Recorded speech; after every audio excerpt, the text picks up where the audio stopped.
This is KGW News at 11. Extreme heat is on the way, and starting tomorrow, temperatures are expected to break 100 degrees and last for days. Good evening, and thank you for joining us. I'm Blair Best. We've got team coverage tonight with Catherine Cook taking a look at how people are getting ready in an area hit hard by the deadly heat dome 2 years ago.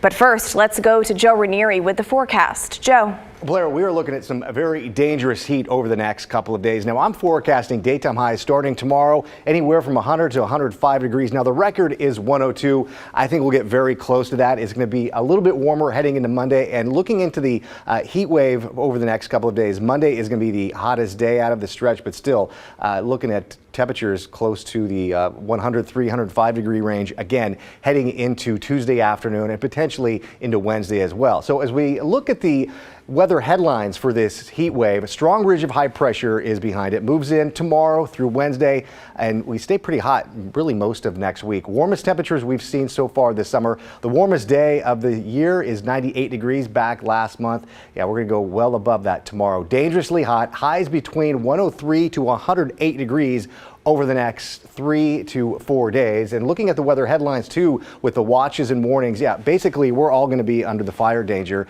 throughout much of the metro area and up and down the Oregon Cascades. The Coast Range heat advisory will be in effect tomorrow. An excessive heat watch kicks in for Monday. Throughout the valley and the gorge, we're looking at excessive heat warning from basically tomorrow all the way into Thursday. That's another 4 or 5 days out. As we look at the winds, that's going to play another factor with the fire danger. Along the coast, gusts anywhere from 25 to 30 miles an hour. It's going to be just as windy, really starting late tomorrow afternoon and into Monday up and down the I-5 corridor. I'll talk more about how long this heat is expected to stay with us over the next few minutes. All right, Joe, thank you.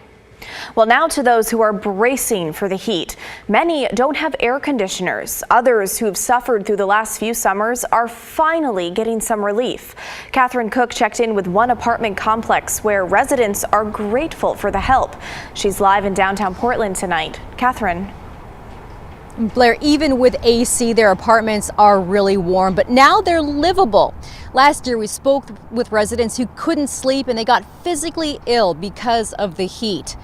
Well, now this is the first summer for many of them with AC, and they couldn't be more relieved. At the Northwest Tower Apartments. I'm on the side that's facing all the sun. Neighbors have seen the triple-digit weather forecast. And I'm going, oh, here we go. And are bracing for impact. I remember I didn't have air conditioning, and it got like almost over 106 in my apartment. That was a couple years ago. Alan Gibson and others citywide suffered under a catastrophic heat dome. Temperatures topped 115 degrees. County officials blamed the heat for 72 deaths. 94% of those victims died in their own homes. One lived right here. It's hard to get away from the heat when it builds up in the apartments, unless you got some kind of relief, and box fans just don't cut it. We first met Della Collins last summer. It was during yet another wave of 100-plus degree heat. She wasn't doing well. I remember having the ice pack here and one on my head and the whole 9 yards. I was so ill. I mean, dizzy, throwing up, and heat exhaustion. Fortunately, that week, Della got an air conditioning unit. So did several of her neighbors.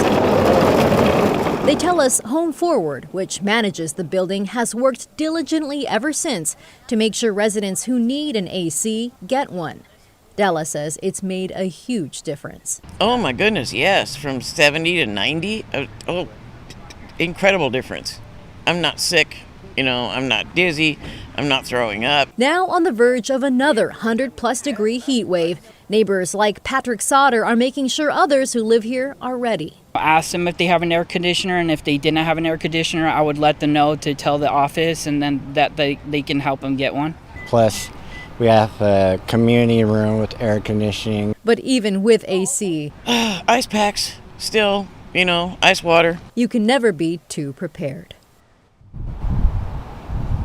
Got to keep those ice packs handy. And back live in downtown Portland, many local nonprofits are able to provide qualified residents with cooling units through the Cooling Portland program.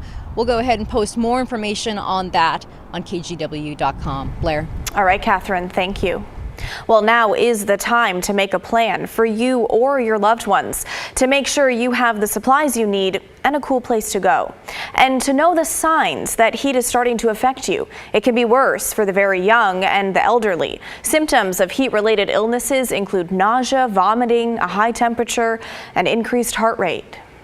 Another thing to watch out for is heat stroke, which is a little bit more intense than having heat-related symptoms. And that's really when you're going to see your temperature spike above 103 degrees, as well as having difficulty standing, talking.